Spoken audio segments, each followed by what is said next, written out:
Shalom saudara, haleluya, selamat datang ke siri pembelajaran apologetik.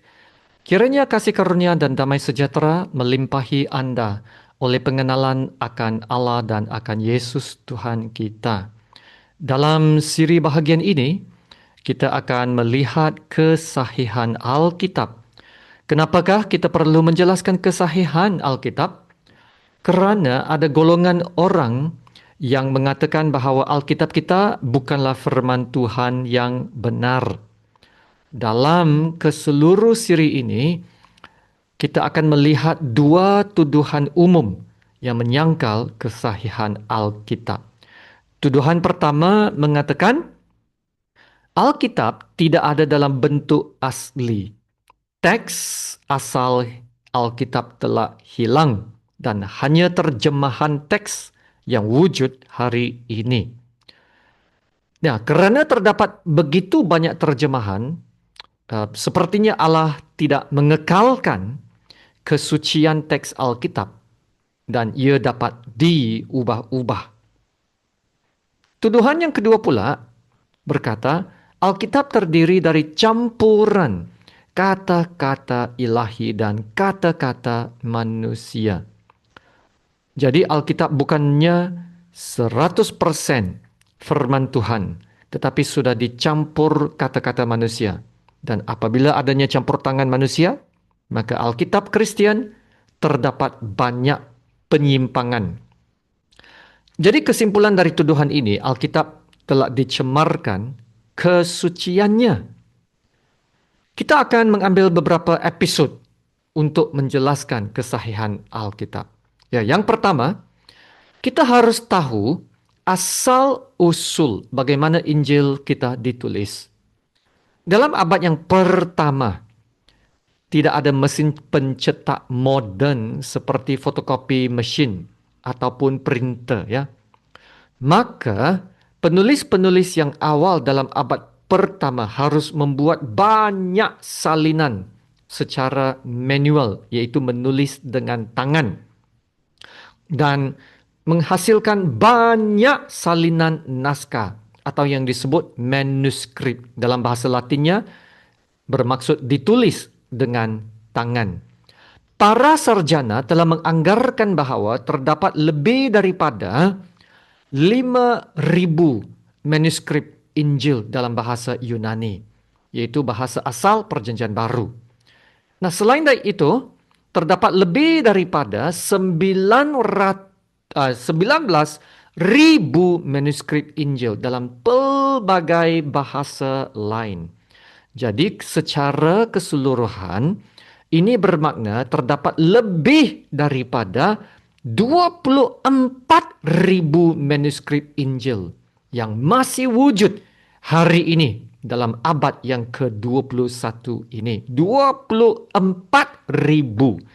jumlah manuskripnya. Nah, ini adalah satu jumlah dokumen kuno yang sangat banyak jumlahnya. Ya, jumlah yang luar biasa ini menunjukkan betapa meluasnya penyebaran Injil dan betapa telitinya ia disalin, dipelihara dan diwariskan oleh komuniti Kristian sepanjang sejarah. Soalannya, apakah semua salinan ini bebas dari kesilapan atau berbeza dari salinan asal atau ada penyimpangan? Tidak dapat dinafikan bahawa memang ada perbezaan di antara salinan-salinan awal. Pertama-tama, kita harus menyebut perbezaan ini atau kesilapan-kesilapan ini dengan istilah yang lebih tepat, yaitu yakni adalah variant atau variasi. Tak dapat diragukan, kini terdapat sekurang-kurangnya 400,000 varian yang dikenal. Ini suatu jumlah yang sangat besar, ya. Apakah ini bermaksud manuskrip awal atau Alkitab kita terdapat begitu banyak kesilapan? Nah, ingat sekali lagi, istilah yang lebih tepat untuk menjelaskan perbezaan-perbezaan dalam manuskrip kita bukannya kesilapan, tetapi adalah varian. Jadi, pertanyaan yang sangat pentingnya, apakah jenis varian atau variasi-variasi tersebut, atau bagaimana varian-varian itu diperhitungkan? Yaitu, jangan kita terkejut dengan kuantiti varian, tetapi apa jenis varian itu. Telah ditemui bahawa kebanyakan varian tersebut terdiri daripada salah eja atau cara eja yang berbeza. Dan kategori varian ini, iaitu cara mengeja yang berbeza, merangkumi lebih kurang 75%. Ya, 75% daripada seluruh jumlah varian yang ditemui. Okey, lihat gambar raja. Ini untuk melihat bahagian-bahagian variannya. Dari gambar raja ini, para sarjana Alkitab telah mengatakan bahawa lebih daripada 99% varian teks boleh dikategorikan sebagai non-essential. Non-essential iaitu tidak dapat mengubah maksud atau ajaran utama doktrin kekristenan. Kebanyakannya melibatkan perbezaan ejaan dan gaya penulisan.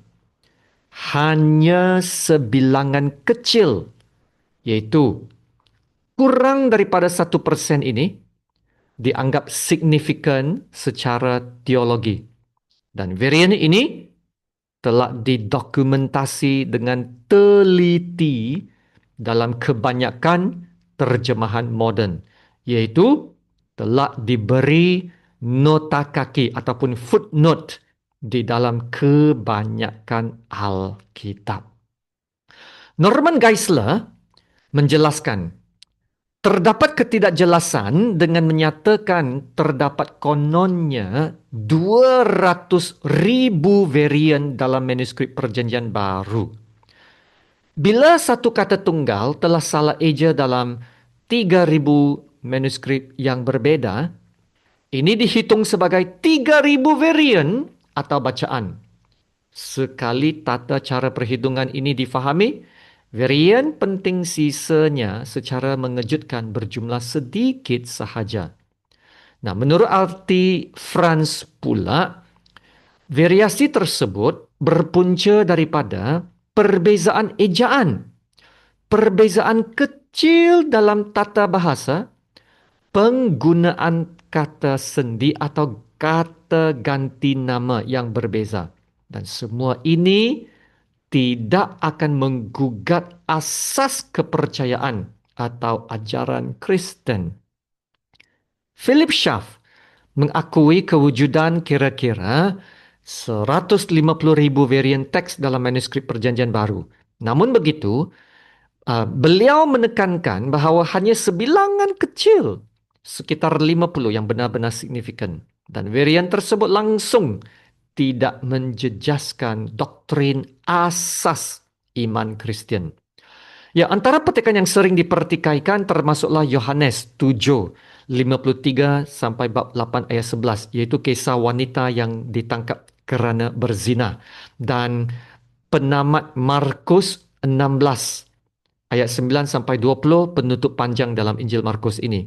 Ya, namun pertikaian terhadap petikan-petikan ini tidak sedikit pun menjejaskan keutuhan doktrin dan ajaran iman kita. Amin.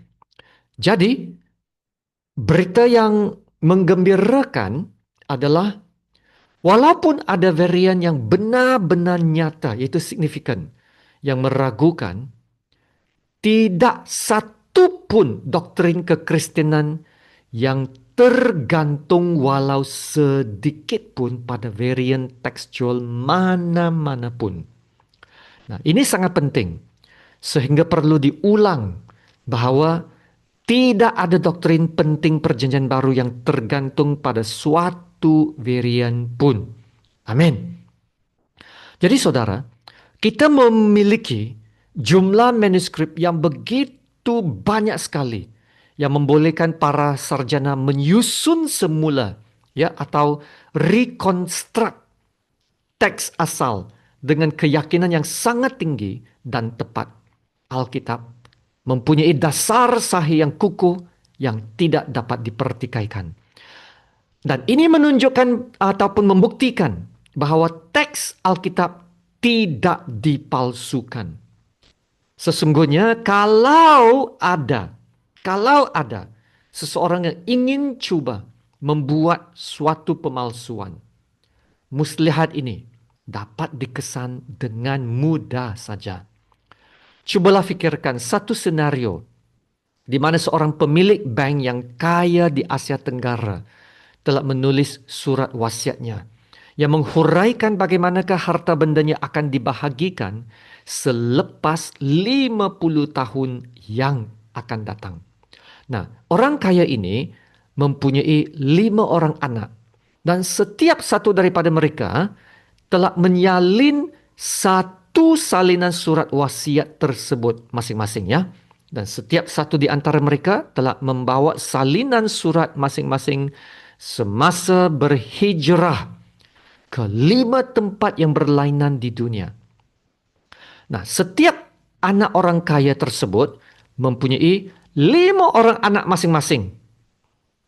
Itu cucu-cucu lah. Dan mereka juga telah membuat salinan surat wasiat yang asal itu. Nah, cucu-cucu orang kaya ini pula telah memperoleh 5 orang anak mereka masing-masing. Dan mereka juga telah membuat salinan surat wasiat datuk mereka. Ya. Pada suatu hari, pemilik bank yang kaya itu telah kehilangan surat wasiatnya yang asal. Aduh, sudah hilang surat wasiatnya. Tapi dengan membandingkan salinan-salinan yang banyak yang telah dibuat oleh anak-anak, cucu-cucu dan cicit-cicit pemilik itu di seluruh dunia, surat wasiat yang asal itu dapat disahkan dan boleh dicetak semula yang sama seperti teksnya yang asal. Kalau mana-mana anak atau cucu si orang tua itu ingin membuat pindaan kepada teks surat asal itu, katakan kerana ketamakan, mau menambahkan lagi hartanya. Kalau dia cuba mengubah teks salinan, pemalsuan itu akan didedahkan serta-merta. Kerana berbeza dengan salinan-salinan surat yang sudah ada, yang sudah begitu banyak. Dalam cara yang sama, mana-mana percubaan memalsukan teks Injil akan didedahkan dengan serta-merta. Kerana percanggahan dan perbezaannya dengan beribu-ribu salinan teks asal yang sudah sedia ada. Jadi saudara, inti wahyu dan message firman dan kebenaran Injil tetap terpelihara dan boleh dipercayai. Amin. Haleluya. Mari kita berdoa. Bapa kami yang di surga, terpujilah namamu yang termulia dan yang tertinggi. Terima kasih Bapa untuk firman-Mu. Kami percaya firman-Mu adalah benar dan kerana itu kami harus membaca, mendengar dan menuruti apa yang tertulis di dalamnya.